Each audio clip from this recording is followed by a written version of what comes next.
সদ্য বিয়ে হওয়া এক দম্পতি হার্ষা এবং মোহিনী নতুনভাবে নতুন রূপে জীবন শুরু করার উদ্দেশ্যে শহর থেকে একটু দূরে একটা অ্যাপার্টমেন্টে একটা বাসা ভাড়া নিয়ে থাকতে শুরু করে। দুজনের চোখে মুখে কতই না স্বপ্ন, কয়েকদিন পর প্রথম হানিমুনের জন্য দেশের বাইরেও যাবে। তবে তাদের এই স্বপ্নে নজর পড়ে যায় সেই বাসার মধ্যে লুকিয়ে থাকা অশরীরী এক নারী পিপাসু রাক্ষসের, যার একটাই লক্ষ্য যে কোনো মূল্যে মোহিনীকে ভোগ করা। আর এইসবের চলতে মোহিনীর বিবাহিত জীবন পুরো তছনছ হতে শুরু করে। শুরু হয়ে যায় সে আত্মার সাথে মোহিনীর নিজের সতীত্ব রক্ষার লড়াই। এই লড়াই কে জিতবে কে হারবে, কে সত্য কে মিথ্যে, তা যেন এক গোলক ধাঁধা। হ্যালো বন্ধুরা, আমি আশরাফ। আজ আপনাদের জন্য 2013 সালে রিলিজ হওয়া অসাধারণ একটা হরর মিস্ট্রি থ্রিলার মুভির এক্সপ্লেনেশন নিয়ে এসেছি, যার নাম হচ্ছে অভনু।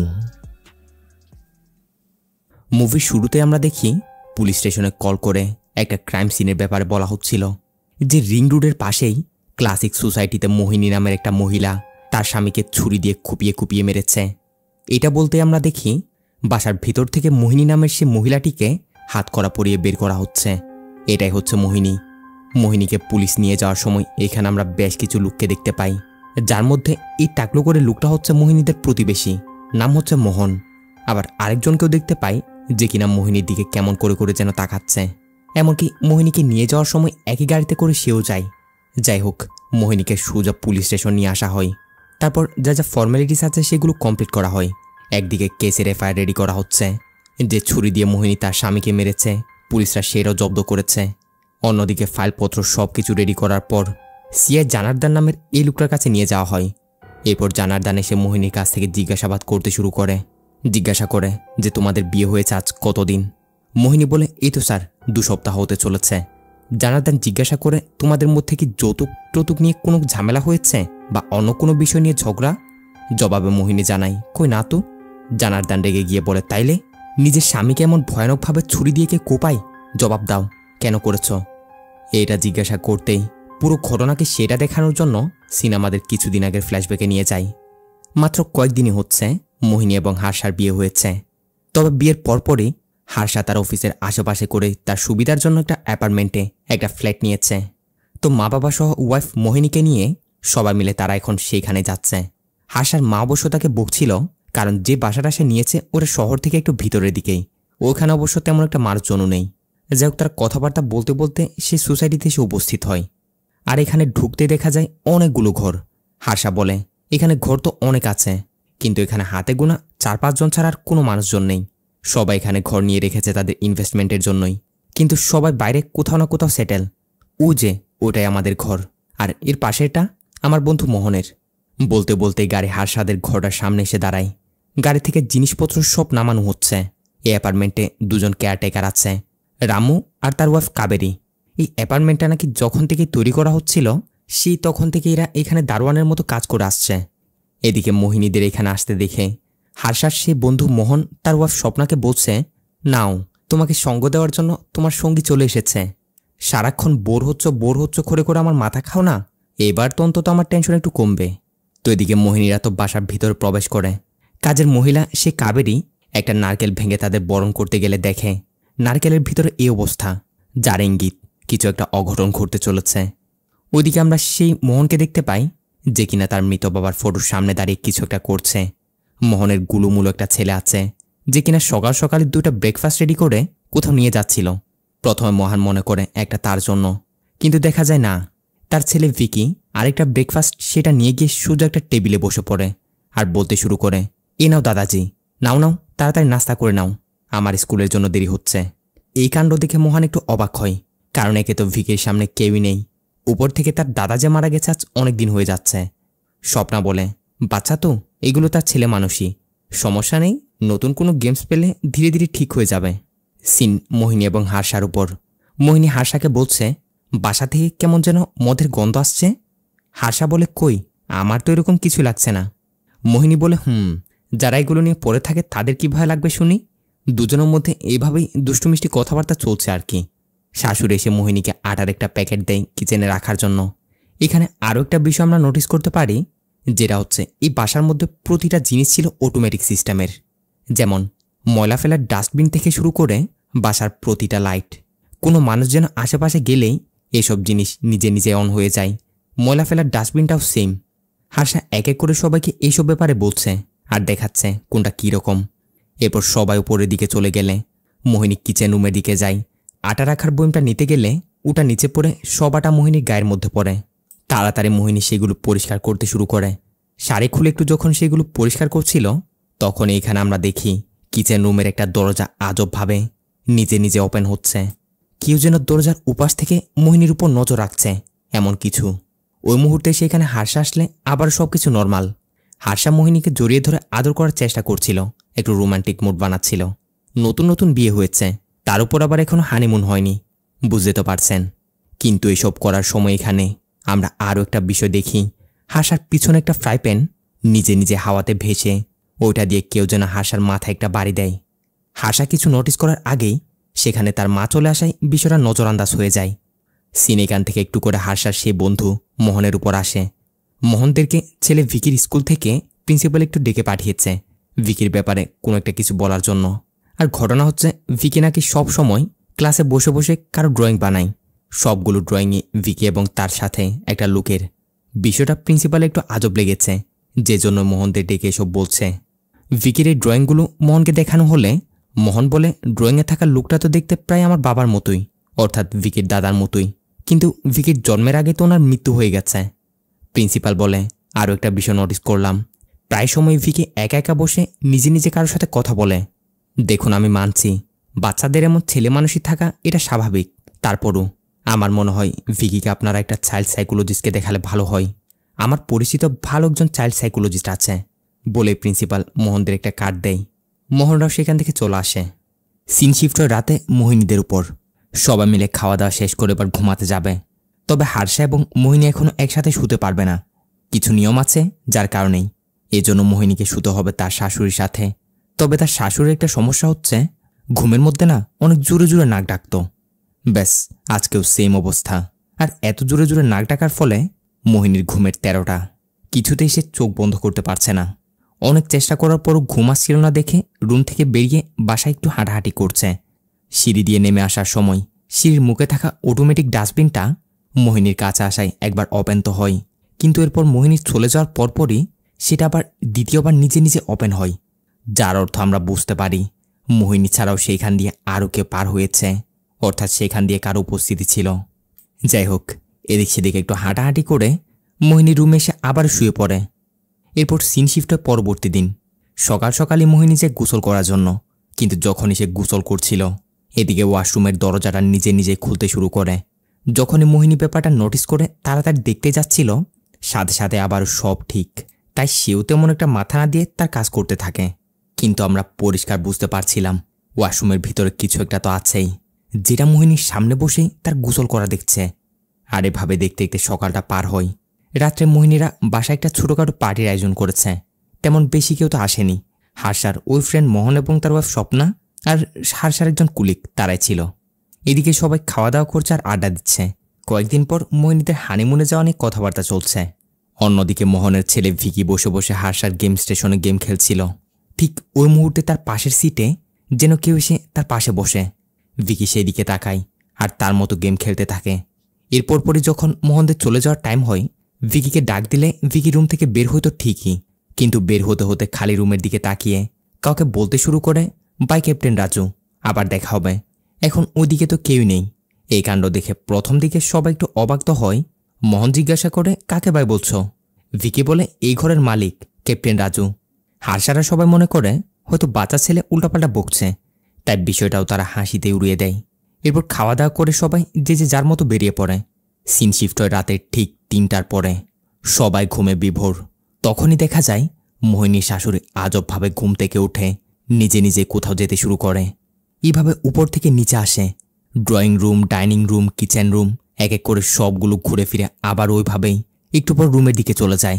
এসে মোহিনীর সামনে এমনভাবে দাঁড়িয়ে পড়ে যা দেখে মনে হচ্ছিল যেন মহিলাটার উপর কিছু একটা ভর করেছে। মোহিনীর সামনে দাঁড়িয়ে মোহিনীর দিকে তাকিয়ে আছে।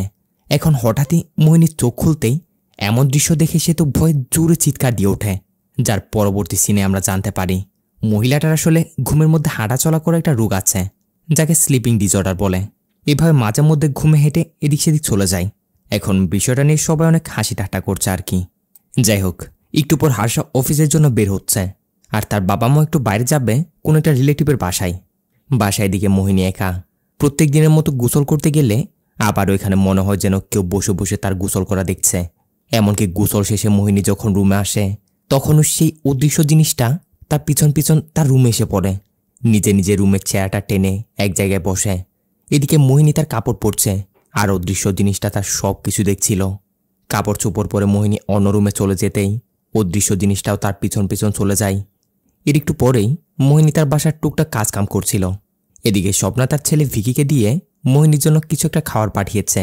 ভিকি এসে মোহিনীকে খাবারের বাটিটা দেয়, সাথে বলে সে একটু কালকের মতো হার্ষ আঙ্কেলের গেম স্টেশনে গেম খেলবে। তাই মোহিনীও ভিকিকে নিয়ে গিয়ে গেম রুমটাতে বসিয়ে দিয়ে সে তার মতো অন্য রুমে কাজ করতে থাকে। ভিকি বসে বসে গেম খেলছে, তখনই সেই অদৃশ্য জিনিসটা আবারও তার পাশে এসে বসে। আর এখানে ভিকি কিন্তু তাকে দেখতে পাচ্ছিল। বলে ওঠে, আরে ক্যাপ্টেন রাজু, তুমিও কি আমার সাথে গেমস খেলতে চাও? আসো আসো, আমরা একসাথে খেলি। বলতেই অদৃশ্য সেই ক্যাপ্টেন রাজু ভিকির সাথে বসে গেমস খেলতে শুরু করে। তবে এখানে একটু ইদিক সিদিক হলে এই অদৃশ্য ক্যাপ্টেন রাজু ভিকিকে ধরে মারতে শুরু করে দেয়। ঠিক ওই সময় সেখানে ভিকির মা স্বপ্নাও এসেছিল। ভিকির কান্নার আওয়াজ শুনে স্বপ্না এবং মোহিনী দুজনেই দৌড়ে যায়। আর এসে দেখে ভিকি এইভাবে পাকার সাথে লটকে আছে। মোহিনীরা তাড়াতাড়ি তাকে নিচে নামায়। ভিকি অবশ্য বলছিল যে সে নিজে নিজে উপরে ওঠেনি, ক্যাপ্টেন রাজু তাকে মেরে উপরে তুলে দিয়েছে। কিন্তু এই কথায় কেই বা বিশ্বাস করবে। স্বপ্না ভিকিকে বকে টকে সেখান থেকে নিয়ে যায়। দিনটা ওইভাবে পার হয়। সিন শিফট হয়ে যায় রাতের ৩টার পর। সেই একই টাইমে দেখা যায় সে অদৃশ্য অবয়বটা ধীরে ধীরে উপরে মোহিনীর রুমের দিকে যাচ্ছে। বিছানায় মোহিনী এবং তার শাশুড়ি ঘুমাচ্ছিল, কিন্তু এই অদৃশ্য শক্তিটা মোহিনীর শাশুড়িকে এক পাশে সরিয়ে এই মোহিনীর সাথে শোয়ার চেষ্টা করছিল।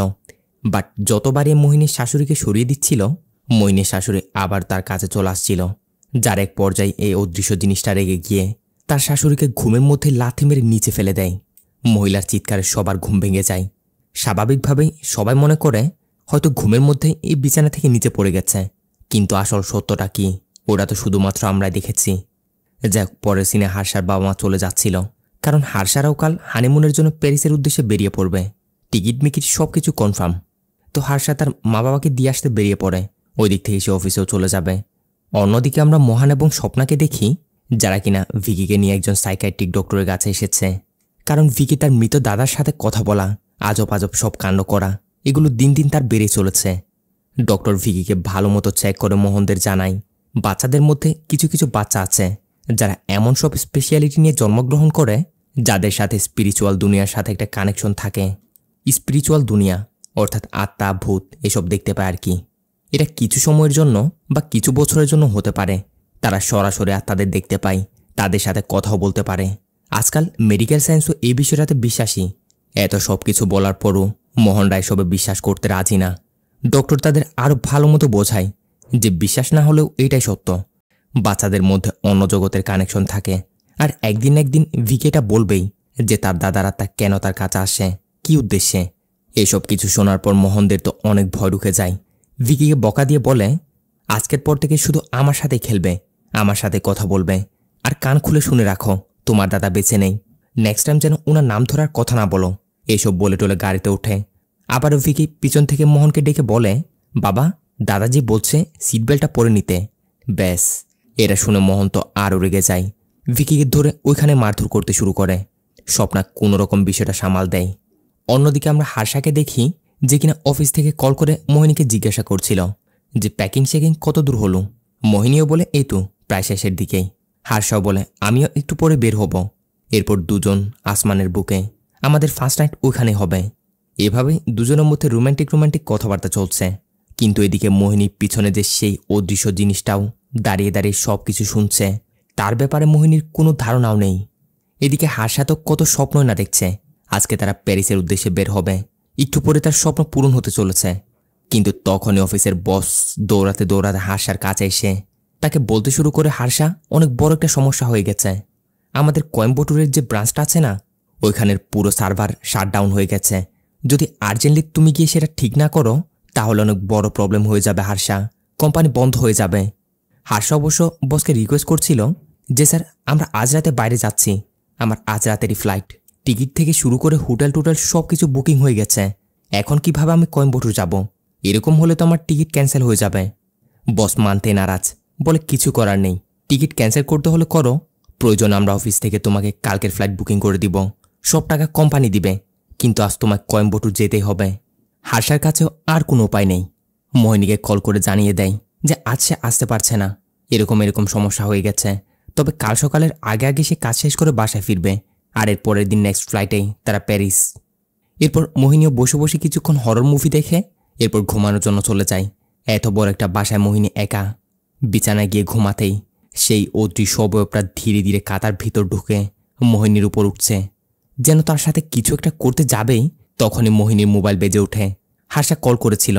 মোহিনীর চোখ খুলতে আবার সবকিছু নর্মাল। এরপর মোহিনী নিচে যায় কল রিসিভ করতে। দেখা যায় সেই অদৃশ্য অবয়বটাও তার পিছনে আছে। তো হার্ষা এমনিতে কল করেছে মোহিনী কি করছে না করছে সেটা দেখার জন্যই। এরপর কিছুক্ষণ কথাবার্তা বলে কল রাখতেই এই অদৃশ্য জিনিসটা পিছন থেকে মোহিনীকে ধরতে যাচ্ছিল। ঠিক তখনই দরজায় বেল বেজে ওঠে। এসেছিল স্বপ্না। মোহিনীর আজ প্যারিসের জন্য বের হওয়ার কথা ছিল না, তাই স্বপ্না দেখতে এসেছে, এখনো বের হয়নি কেন। মোহিনীও স্বপ্নাকে সবকিছু বলে যে এরকম হার্ষার কাজ পড়ে যাওয়ায় প্ল্যানটা ক্যান্সেল করতে হয়েছে। স্বপ্নাও বলে তাইলে তুমি বাসায় একা একা কী করবে, চলো আমার সাথে আমাদের বাসায় চলো, আজকে আমার সাথে থাকো। মোহিনীর কাছেও এটাই ভালো মনে হয়, তাই স্বপ্নার সাথে তার বাসায় চলে যায়। আজকের রাতটা ওইখানে পার করবে। সিন শিফটও পরবর্তী দিন মোহিনী বাসায় আসে। তখনই হার্ষা কল করে জানায় এখনও নাকি তার কাজ কমপ্লিট করতে পারেনি, তবে রাত হতে হতে কাজ হয়ে যাবে, ততক্ষণে সে চলে আসবে বলে কল রাখতেই বাসায় সেই কাজের মহিলা কাবেরী আসে। জিজ্ঞাসা করে যে ম্যাডাম আপনারা তো কাল রাতে বাইরে যাওয়ার কথা, তো গেলেন না যে? মোহিনীও বলে তোমার স্যারের জরুরি কিছু কাজ পড়ে গিয়েছিল, তাই কালকে বের হচ্ছি। আপাতত তুমি বাসার একটু পরিষ্কার করে দাও, কেমন যেন বাসা থেকে মদের ঘ্রাণ আসছে বলে মোহিনী তো চলে যায়। তবে মদের ঘ্রাণ আসছে এটা শুনেই কাবেরীর চোখে কেমন যেন একটু রহস্যের ঝলক দেখা যায়। অন্যদিকে আমরা দেখি স্বপ্নাদের সেখানে স্বপ্নার শাশুড়ি এসেছে কিছুদিন বেড়ানোর জন্য। বাসায় ঢুকতে দেখে ভিকি উপর থেকে আবারও তার দাদার সাথে বকবক করে করে নিচে নামছে, অর্থাৎ নিজে নিজে আর কি। যখন ভিকিকে তার দাদি জিজ্ঞাসা করে যে কার সাথে কথা বলছো তুমি, ভিকি বলে দাদার সাথে, উনি আপনাকে দেখে লজ্জা পাচ্ছে তাই নিচে নামছে না। এসব শুনে মোহন আবারও ভিকির উপর রেগে যায়। দিন দিন তার এমন হারকাত যেন বেড়ে চলেছে। যাই হোক, মোহন তাকে সোজা স্কুলে দিয়ে আসে। এদিকে মোহিনীকে দেখা যায় গোসল করছিল।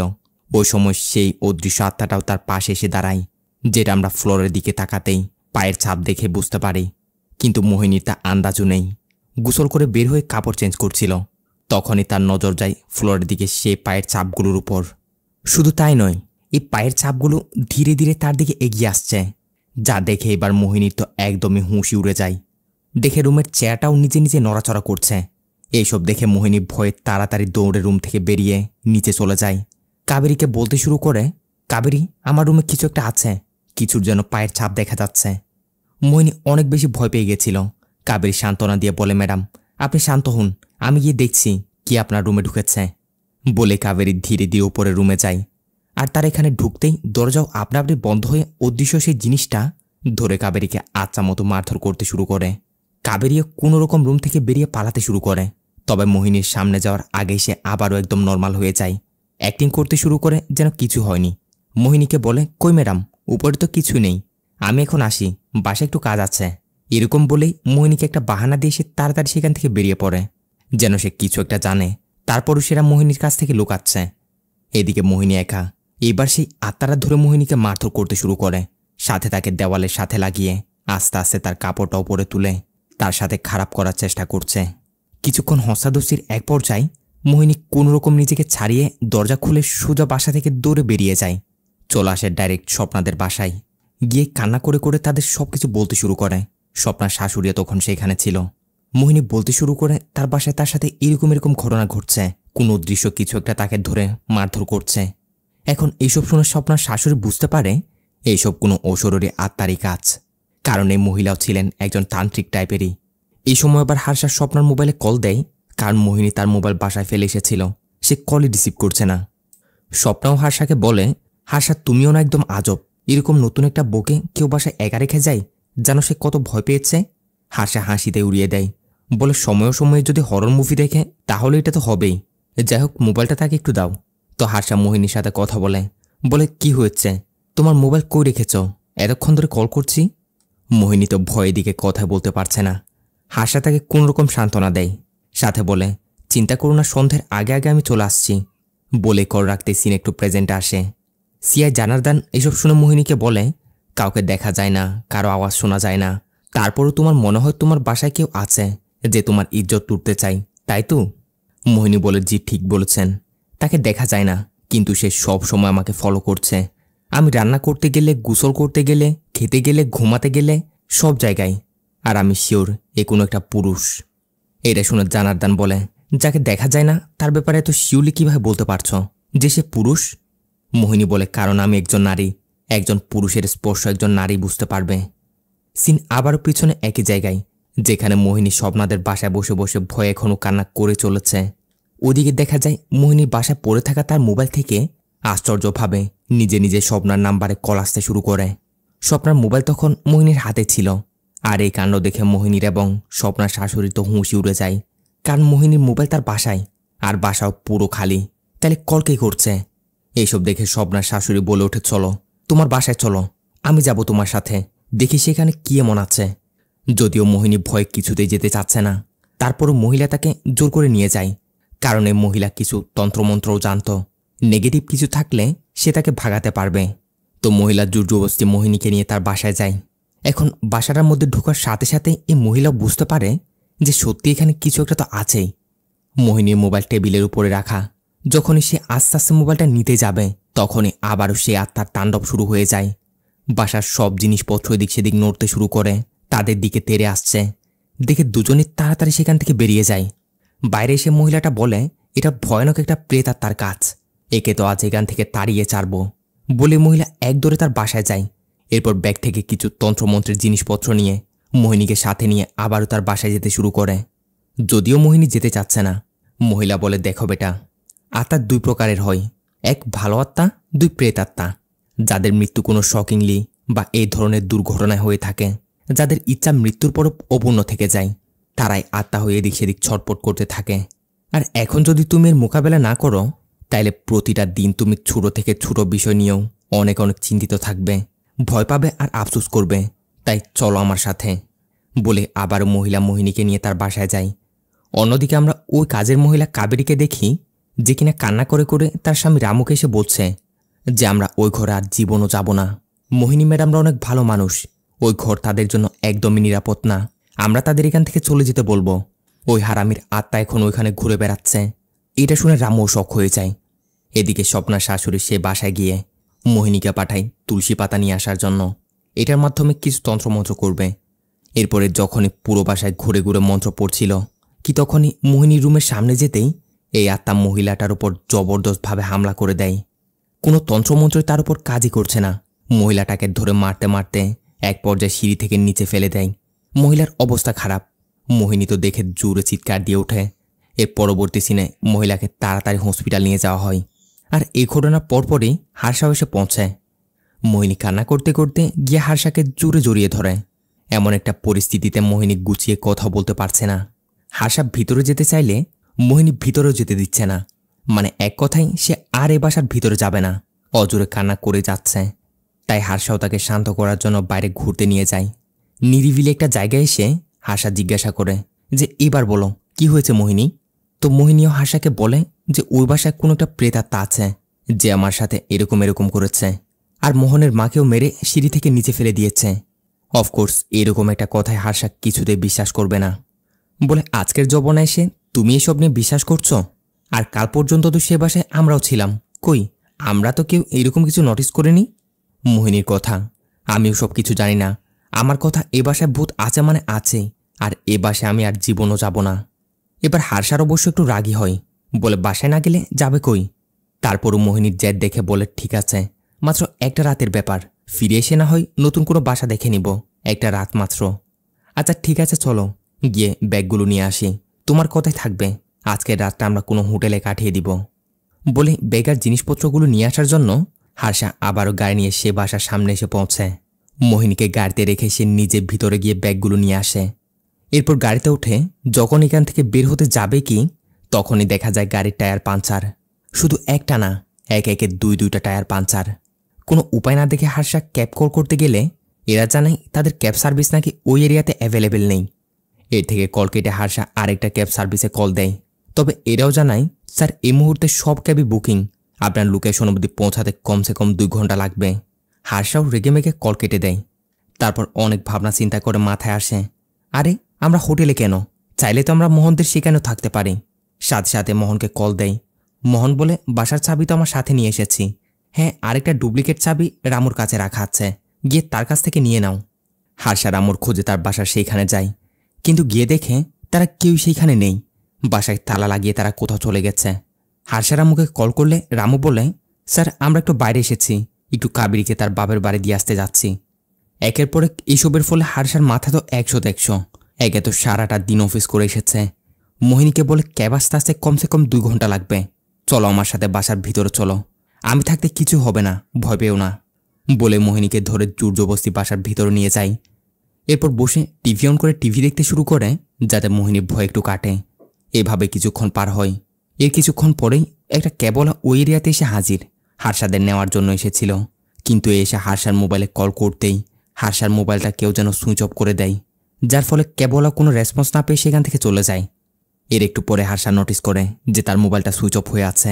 তাই চার্জার নিয়ে মোবাইল চার্জে দিতে গেলেই সুইচ দেওয়া মাত্রই শর্ট সার্কিট হয়ে মোবাইলটা একেবারে ফুটে যায়। দেখতে দেখতে রাতও ঘনিয়ে আসে। হার্ষা অনেক বেশি ক্লান্ত, তাই সোজা বেডরুমে গিয়ে ঘুমিয়ে পড়ে, সাথে মোহিনীও। সিন একটু করে হসপিটালে মোহনদের উপর আসে। মোহনের মায়ের ট্রিটমেন্ট চলছে। ডক্টর থেকে জিজ্ঞাসা করলে ডক্টর জানায়, চিন্তার বিষয় নেই, আপনার মা এখন পুরোপুরি সুস্থ। কিন্তু মোহনের ছেলে ভিকি বলে, বাবা দাদিমা আর বাঁচবে না, দাদাজি দাদিমাকে তার সাথে নিয়ে যাওয়ার জন্য এসেছে। এখন এটা বলতে স্বপ্নও এসে মোহনকে জানাই, মোহন মা আর বেঁচে নেই। ব্যাস এইখানে মোহনের বড়সড় একটা ঝটকা লাগে, কারণ ভিকি যেটা বলেছে ওইটাই সত্যি হলো। তার মানে ভিকি যে আত্মাদের দেখতে পাই সেটা কি সত্যি? সিনা আবারও মোহিনীদের উপর চলে আসে। মোহিনীর ঘুমের মধ্যেই সেই আত্মারা এসে তাকে খারাপ খারাপ স্পর্শ করতে শুরু করে। প্রথম দিকে মোহিনী মনে করছিল এগুলো হার্ষাই করছে, কিন্তু না, মোহিনীর চোখ খুলতে দেখে হার্ষা তো তার পাশে ঘুমিয়ে আছে। এদিকে কেউ কাপড় উল্টানোর চেষ্টা করছে, যা দেখে সে জুড়ে চিৎকার দিয়ে উঠলে সাথে সাথে হার্ষারও ঘুম ভেঙে যায়। তার নোটিস করে কেউ রুম থেকে পালাচ্ছে, তাই হার্ষা পিছন পিছন দৌড়ে নিচে চলে যায় তাকে ধরার জন্য। এদিকে মোহিনী একা রুমে হার্ষাকে চিৎকার করতেই থাকে। সিন আবারও এখান থেকে একটু করে হসপিটালে মোহনদের উপর চলে আসে। একটু আগে মোহনের মায়ের মৃত্যু হয়েছে, যার জন্য মোহন অনেক কান্না করছিল। পাশ থেকে ভিকি বলে ওঠে, বাবা দাদাজি আর দাদিমা আপনাকে কান্না করতে মানা করছে, ওরা দুজন একসাথে আছে। আর দাদাজি বলছে আর আপনাকে ওনার ফটোর সামনে দাঁড়িয়ে সরি বলতে হবে না, উনি আপনাকে ক্ষমা করে দিয়েছেন। এটা শুনে মোহন বেশ অবাকই হয় যে আমি বাবার ফটোর সামনে দাঁড়িয়ে ওনাকে সরি বলি, এটা ভিকি কিভাবে জানলো। স্বপ্না জিজ্ঞাসা করে, কিন্তু তুমি বাবাকে সরি কেন বলতে, ঘটনা কি? মোহন বলে, একবার বাবা আমার এখানে এসেছিল, বাবার হাতে একটু সমস্যা হয়েছিল, যার জন্য কিছু টেস্টও করাই। যদিও রিপোর্টে তেমন কিছু পাওয়া যায়নি, কিন্তু একদিন বাবা আমায় বলে তার অনেক খারাপ লাগছে, একটু হসপিটাল নিয়ে যেতে। আমি অতটাই বিজি ছিলাম যে গুরুত্বই দিইনি, হসপিটাল নিয়ে যেতে পারিনি। এরপর কাজ শেষ করে বাসায় ফিরে দেখি বাবা আর বেঁচে নেই। বাবার মৃত্যুর জন্য আমি নিজেকে দায়ী মনে করি, তাই প্রতিদিন ওনার ফটোর সামনে দাঁড়িয়ে সরি বলতাম। এখানে দেখা যায় সত্যি ভিকির দাদা এবং দাদি একসাথে হয়ে তাকে শেষবারের মতো বিদায় জানাচ্ছে, অর্থাৎ তাদের আত্মা এখন মুক্ত। মোহনও বুঝতে পারে তাদের ছেলে এতদিন সত্যি ছিল, সে আত্মাদের দেখতে পায়, তাই সে ছেলেকে সরি বলে বুকে টেনে নেয়। ভিকি বলে, বাবা মোহিনী আন্টি আর হার্ষা আঙ্কেলও জলদি মরতে চলেছে, ক্যাপ্টেন রাজুর শক্তি অনেক, তাই তো দাদিমাও নিজেকে বাঁচাতে পারেনি। ব্যাস এটা শুনে মোহন তাড়াতাড়ি হসপিটাল থেকে বেরিয়ে পড়ে মোহিনীদের বাঁচাতে যাওয়ার জন্য। সিনা আবারও মোহিনীর উপর চলে আসে। মোহিনী এখনও রুমে বসে হার্ষাকে ডেকে চলেছে। এদিকে হার্ষাকে দেখা যায় যে কিনা পুরো বাসায় এদিক সেদিক তল্লাশি নিচ্ছিল। এরই মাঝে হঠাৎই তার কি যেন হয়ে যায়, কিছু কাঠ নিয়ে মেন দরজায় সেগুলো এমনভাবে লাগাতে শুরু করে যেন দরজা ভিতর থেকে একেবারে লক হয়ে যায়। আর তার বিহেভিয়ার দেখেও মনে হচ্ছে যেন তার মধ্যে কিছু একটা ঢুকে পড়েছে, যেন কিছু একটা তাকে পজেস করে নিয়েছে। এসব করে হার্ষা মোহিনীর কাছে যায়। এদিকে মোহিনী তো পাগলের মতো তাকে বলেই চলেছে যে হার্ষা নিচে কি করছিলে এতক্ষণ, কাউকে কি নোটিস করতে পেরেছ? হার্ষা ভয়ানক ভাঙা গলায় জবাব দেয়, হ্যাঁ তোমাকে দেখেছি আমি, যখন তুমি গোসল করতে, যখন তুমি কাপড় পরতে, আমি জাস্ট তোমার সৌন্দর্য, তোমার শরীরের দিকে তাকিয়ে থাকতাম। তোমাকে দেখে আমার কন্ট্রোল হতো না, তোমাকে একটিবারের জন্য পেতে চাই, তারপরে আমার আত্মা শান্তি পাবে বলে সে মোহিনীর উপর ঝাঁপিয়ে পড়ে। মোহিনীও বুঝে যায় এটা হার্ষা না, বরঞ্চ সে আত্মাটায় হার্ষার ভিতরে ঢুকে এসব করছে। মোহিনীও দৌড়ে নিচে এসে এক জায়গায় লুকিয়ে পড়ে। তবে এই আত্মাও ছিল অনেকটাই চালাক, এ প্রত্যেকবারে মোহিনীকে ধরে নিচ্ছে। মোহিনী যেদিকে পালাতে চাচ্ছিল এ সেদিকে পৌঁছে যায়। এভাবে অনেকক্ষণ চলার পর এক পর্যায়ে মোহিনী নিজেকে বাঁচাতে বাঁচাতে কিচেন রুমে চলে আসে। এসে হাতে একটা ছুরি নিয়ে নেয় আর বারবার বলছিল, হার্ষা এটা তুমি না, প্লিজ থেমে যাও। কিন্তু তারপরও হার্ষা থামে না। মোহিনীর কাছে যাওয়ার চেষ্টা করলে মোহিনীও এলোপাতার ছুরি চালিয়ে দেয়। আবারও সেখান থেকে পালাতে শুরু করে, কিন্তু এতেও কাজ হয় না। এক পর্যায়ে হার্ষা মোহিনীকে ধরে টেবিলের উপর ফেলে তার শাড়ি দিয়ে তাকে বেঁধে তার সাথে খারাপ করতে যাচ্ছিল। ছুরিটাও এদিকে নিচে পড়ে গেছে। মোহিনী নিজেকে ছাড়ানোর জন্য অনেক করে চেষ্টা করছিল। এদিকে ততক্ষণে মোহনও এসে পৌঁছে, কিন্তু দরজা ভিতর থেকে লক করা। ভিতরে চিৎকার চেঁচামেচি শুনে মোহন দরজা ভাঙার চেষ্টা করছিল। তখনই সেখানে আবার ওই দারোয়ান রামু এসে হাজির। দুজনে একসাথেই দরজা ভাঙার চেষ্টা চালাচ্ছে। এদিকে মোহিনী এক পর্যায়ে কোনো রকম করে ছুরিটা হাতে নিয়ে নেয় আর এটা দিয়ে ভয়ে সে এলুপাতারি হাসাকে মারতেই থাকে। ততক্ষণে মোহনরাও দরজা ভেঙে ভিতরে প্রবেশ করে তাড়াতাড়ি মোহিনীকে থামায়। বেশ, ঘটনা হয়েছিল এটাই। এই কারণেই মোহিনী নিজে নিজের স্বামীকে ছুরি দিয়ে মেরেছে। আর সবকিছু শোনার পর সিয়া জানার্দান এখনও মোহিনীর উপর বিশ্বাস করতে যাচ্ছে না। মোহিনীও বলে, স্যার আপনি বিশ্বাস করুন বা না করুন, এটাই সত্য। এই আত্মা আমাকে ভোগ করতে তার একটা শরীরের প্রয়োজন ছিল, তাই সে সুযোগ পেয়ে হার্ষাকে এর জন্য ইউজ করেছে। শুনে জানার্দান এগুলো হাসিতে উড়িয়ে দিচ্ছে। তখনই পুলিশ স্টেশনে সেই অ্যাপার্টমেন্টের দারোয়ান রামু এসে একটা সত্য কবুল করতে শুরু করে। বলে, স্যার মোহিনী ম্যাডামের সাথে যা হয়েছে ওগুলো সত্যি। যে আত্মাটা বাসাটার মধ্যে ঘুরছে তার নাম রাজু। সবাই তাকে ক্যাপ্টেন রাজু নামে চিনত। যখনই অ্যাপার্টমেন্টটা তৈরি করা হচ্ছিল তখনই রাজু সেখানে লেবার সাপ্লাইয়ের কাজ করত, অর্থাৎ কাজের শ্রমিক সাপ্লাই দিত আর কি। তার আন্ডারেই আমরা সবাই কাজ করতাম। কিন্তু স্যার এ রাজু ছিল 1 নম্বরের নেশাখোর আর অনেক খারাপ একজন লোক। সেখানে কাজ করা একটা মহিলাকেও সে ছাড় দেয়নি। সবার সাথে সে সুযোগের সদ্ব্যবহার করে খারাপ করত। এমনকি একদিন তো নেশা করে আমার কলিজার টুকরা মেয়ে নন্দিনীকেও সে রেহাই দেয়নি। তার মাত্র 12 বছর হয়েছিল। এই ঘটনার পর আমরা সবাই একদিন সুযোগ বুঝে প্ল্যান বানিয়ে রাজুকে চিরতরের জন্য শেষ করে দিই। সবাই মিলে তাকে কেটে টুকরো টুকরো করে সেই বাসার দেওয়ালের মধ্যে দাফন করে দিই। আমরা একটা প্রমাণও রাখিনি। এটাই আসল সত্য। এরপর থেকেই এই রাক্ষসের আত্মা সেখানে ঘুরছে। এইসব কিছু শুনে সিএ জানার্দানরাও খোঁজখবর নিয়ে দেখে ঘটনা সত্যি, অর্থাৎ ওই দিনের পর থেকেই এই ক্যাপ্টেন রাজুর কোনো হদিস পাওয়া যায়নি। এমনকি তখন পুলিশ স্টেশনে তার নামে মিসিং কমপ্লেন দেওয়া হয়েছিল। এদিকে মোহিনী বলে, স্যার এতক্ষণে সব কিছু যে করেছে সেই ক্যাপ্টেন রাজুর আত্মা এখানে এই রুমের মধ্যে আছে। এটা বলতে আমরা মোহিনীর পাশে বসে থাকা সেই লোকটাকে দেখি, যার দিকে তাকিয়ে মোহিনী বলে, সে বর্তমানে আমার পাশে বসে আছে। তার মানে মোহিনীকে কি দেখতে পাচ্ছিল নাকি শুধু অনুভবই করছে? আমরাও দেখি সত্যি এটাই ছিল সেই ক্যাপ্টেন রাজুর আত্মা, যে এত সব কিছু করেছে, যাকে মোহিনী ছাড়া আর কেউই অনুভব করতে পারছে না। এসব কিছুর উপর ভিত্তি করে মোহিনীকেও বেশিক্ষণ পুলিশ স্টেশনে রাখা যাবে না, কারণ সে একজন মহিলা। তাই মোহিনীকে আপাতত ছেড়ে দেওয়া হয়। পরবর্তী সিনে আমরা মোহিনীকে সোজা হসপিটাল দেখতে পাই। হার্ষাও এখনও বেঁচে আছে। তাকে ট্রিটমেন্টের জন্য নিয়ে যাওয়া হচ্ছিল। মোহিনী হার্ষার এই অবস্থা দেখে কান্নায় ভেঙে পড়ে, যে নিজের হাতে সেটা কি করে দিল, তার জন্যই হার্ষার এমন হালত। যাই হোক, হার্ষাকে নিয়ে যাওয়া হয়। পিছন পিছন মোহিনীও যায়। এরই সাথে ফ্লোরের দিকে তাকাতেই আমরা দেখি মোহিনীর পিছন পিছন সেই ক্যাপ্টেন রাজুর আত্মাও যাচ্ছে। মানে সে এখনও মোহিনীর পিছু ছাড়েনি, আর এবার তো ওই বাসা থেকে বেরিয়ে এসেছে। এরই সাথে এখানেই শেষ হয় এই অভন মুভিটার প্রথম পার্ট। দেখলাম মুভিটার দ্বিতীয় পার্টও আছে, যেটা রিলিজ হয়েছে 2015 সালের দিকে। যদি এই ভিডিওতে আপনাদের ভালো রেসপন্স আসে তাহলে অবশ্যই সেই দ্বিতীয় পার্টও নিয়ে আসবো, যেখানে অবশ্যই জানা যাবে এরপর মোহিনীদের সাথে কি হয়েছিল, ক্যাপ্টেন রাজুর আত্মারই বা কী হয়েছিল। সো এই ভিডিওতে বেশি বেশি করে ভালোবাসা দিবেন। দেখা হবে পরবর্তী ভিডিওতে। ততক্ষণে ভালো থাকবেন, সুস্থ থাকবেন। Tata, bye bye.